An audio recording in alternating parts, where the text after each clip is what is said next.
Hey everyone from the Voando Comigo channel, Romulo speaking. I'm here at the Plano de Voo school in Santa Catarina, more precisely in Itapema, at the Sierra Delta Echo November runway, Portobello. I'm here finishing my IFR check. I came to get my instrument flight rating and I'm doing everything at this school here, which I found fantastic as I mentioned in the other video. And today I'm going to show you a part of the flight I did with Captain Barreto, who is an instructor here at Plano de Voo, trained me. I did my IFR course, but if you want to do the private helicopter pilot, commercial helicopter pilot, or the instructor course, they have everything here, okay? You can take all the courses right here. They have a simulator too. I did simulator hours here at the school anyway. They have everything here.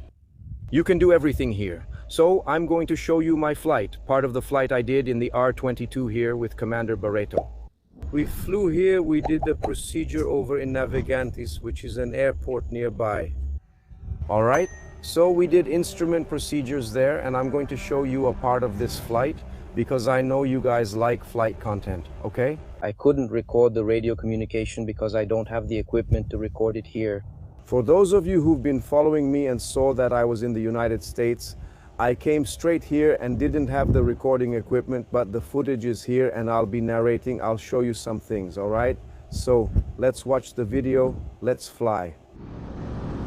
Guys, at that moment, I was training with Captain Barreto before my check ride, and he was showing me how things work in practice, right?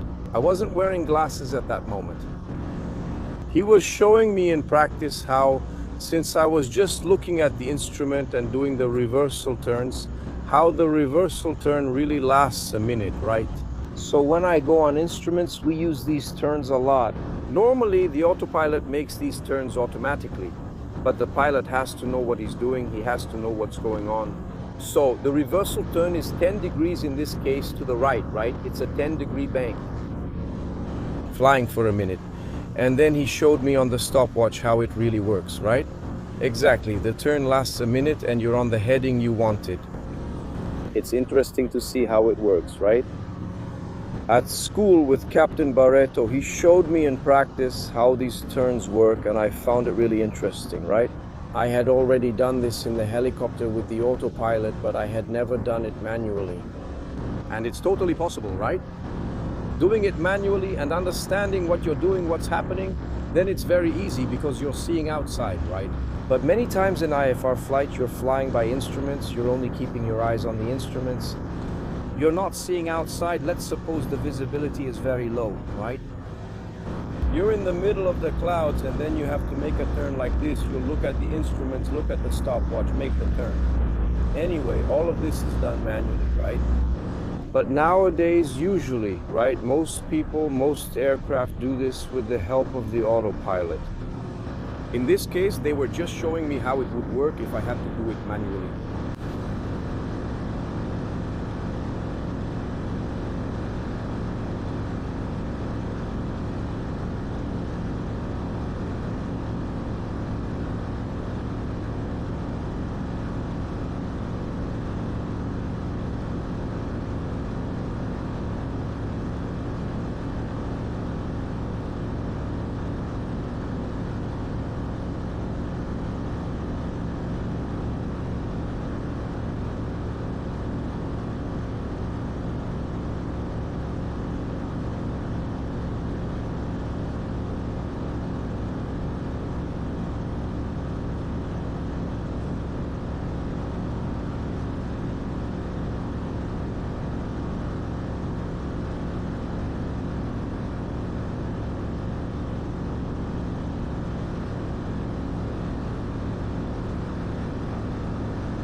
And at that moment, I was finishing the training with Captain Barreto. That was the flight we did before the check. And then I was already approaching the runway to make the final landing and wait for the examiner for the check. Thank God everything went well. We did the procedure in Navegantes RMP Zulu for runway 15, and everything went well, thank God. So I was approaching for landing and was going to wait for the examiner for the check. As you can see, just look at the size of the runway. Sierra Delta Echo November. The school is located inside a gated community that has this runway and several maintenance hangars, hangar space, as well as the school itself. So at the school you find a really good environment. Yeah, you have contact with the aircraft, with pilots, with the maintenance shop, with mechanics, with the runway, with the fueler. Anyway, I thought this environment was really cool, especially for the student who's just starting out, right? Building hours in the R-22 and starting to build the dream of becoming a pilot. There, he can immediately begin networking and meeting many people. And an important detail is that this school is famous for giving students the opportunity to become flight instructors, if the student has the right profile to be an instructor.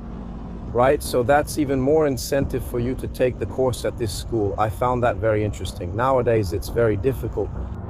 And another very good thing is the availability of aircraft at this school. There are 3 R-22S. There was a 4th one there that was grounded for an overhaul, but 3 aircraft available and an open schedule. Several instructors there all the time to teach, to give ground school. Anyway, the school structure really impressed me. I had already heard about this school. A lot of people were praising it, including some students from Mapa do Piloto de Helicóptero, right? We have more than 60 students in the helicopter pilot map. Some have already taken classes at this school and praised it. I went to check it out. And I was sure that nowadays, in 2025, this would be my choice if I was starting to take the helicopter pilot course. And it was my choice to finish my instrument flight course. I had already taken part of this course 8 years ago, but I didn't finish it. And I decided to finish it at this school at Plano de Vu, which is in Itapema, Santa Catarina. Thanks to all the instructors who really supported me there. Really great people, very nice folks. I was really glad to meet everyone, and that's why I'm recommending it here, okay? Now I'm going to cut and we're done with the flight.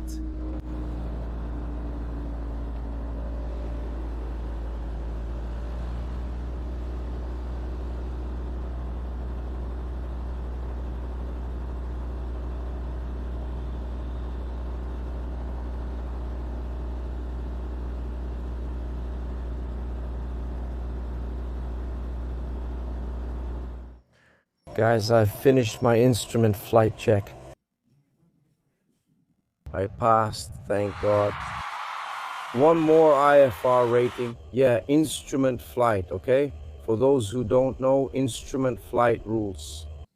In other words, instrument flight. So now I can fly by instruments. I had delayed this check for a long time and should have done it sooner. And then I decided, now to finish this, so IFR check done here at Plano de Vu School, okay? I just finished the flight.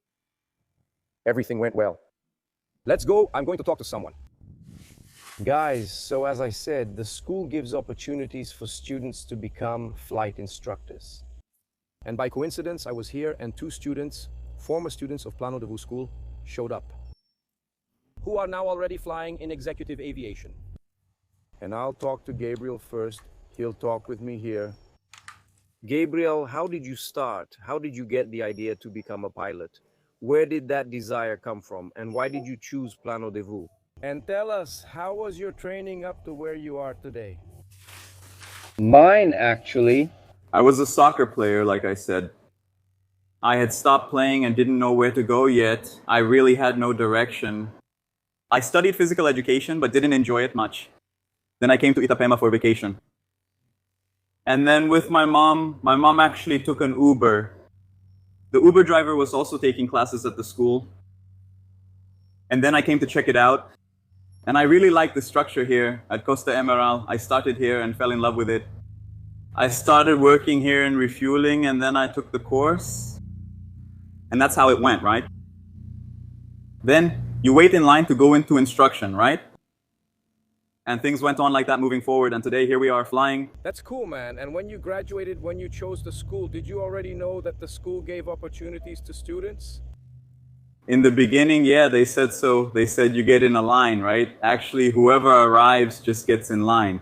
And you wait for your moment, they call you, right? When it's your turn, you're called to start instructing. And of course, you take the instructor course. And there's some preparation before you actually start teaching, right? And Matheus too, who was an instructor here, right, Matheus? Tell us a little about how you started in aviation. You chose the Plano de Voo.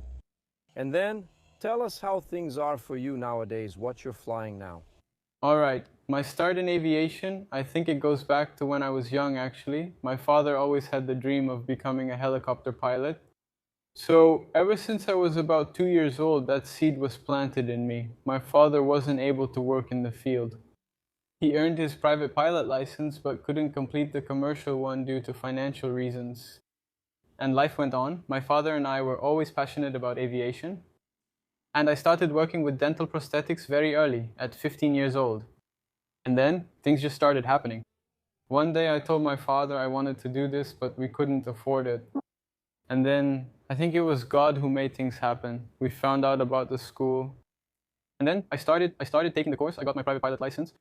Tiago, when we, who's the owner of the school? When we came to see the place, my dad didn't do it at this school, right? He did it at another one. He liked it a lot. We talked to Tiago. Tiago said, look, we give opportunities, right? And you can pursue a career, right? Do all the training and work as an instructor and enter the job market. And the job market started to get better. And then finally, we did the PP, PC, and the NVH. Then Gabriel and I even taught classes together. Gabriel actually arrived a little earlier. And then things just happened. We managed to do it. Today, our group, thank God, everyone is doing well in the job market. That's really, really cool. That's how it was. Everyone helped each other. People here are close and always support one another. The job market keeps improving, and there aren't enough pilots. Well, guys, you saw it. I had a chat with former instructors here at Plano de Voo. And like I said in other videos, and I always tell my students over at Mapa do Piloto, this contact is very important. You need to have this contact with the pilot, with the machine all the time. Yeah, they were telling me over there. One of them worked here as a fueler for 3 years. So during those 3 years, he met a lot of people. He met captains, he met instructors. And then he started networking. Until the opportunity came up. Like I said, the market is really good for helicopter pilots right now. And then, he's already flying. He's flying the 505. There's an H130 as well. The other one is flying 66 anyway. So the market is good for pilots. They had their opportunity. They gave instruction here at Plano de Voo. They made the contacts they needed to make. And we were talking. They have the same opinion as I do, right? This contact is very important. Flying, everyone will learn to fly. Everyone. If you don't teach a monkey, he'll learn to fly. Teach me how to fly. But this networking, meeting people, making contacts, this is very important for you to get your first job in aviation. It's not about graduating, getting your license, and waiting at home for something to happen, because nothing will just fall from the sky. You need to be at the hangar, visit hangars, and meet people, okay? So there you go. A great tip. School, flight plan, also gives students the opportunity to become instructors. It's the first step for you to enter the job market, gain experience, and so on. Of course, it's not for everyone. Not all students become instructors. You have to have the right profile, but it's already an excellent opportunity, okay? I hope you enjoyed today's video. Take care, everyone. God bless. See you. Oui.